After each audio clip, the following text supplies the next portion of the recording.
महाराष्ट्रासारख्या प्रगत अशा प्रकारच्या राज्यात 10व्यांदा अर्थसंकल्प सादर करण्याची संधी मिळाली त्याबद्दल मी स्वतःला भाग्यवान समजतो।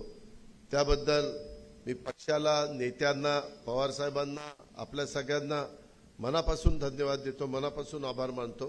कारण हे सगळ्यांच्यामुळे हे साध्य झालं, हे सगळ्यांच्यामुळे घडलं। आता महाराष्ट्रासारख्या प्रगत राज्यामध्ये सर्वाधिक वेळा अर्थसंकल्प सादर करणारा मी तसं बघितलं तर दुसरा अर्थमंत्री ठरलेलो आहे। याचा मला आनंद पण आहे, समाधान पण आहे आणि अभिमान देखील आहे।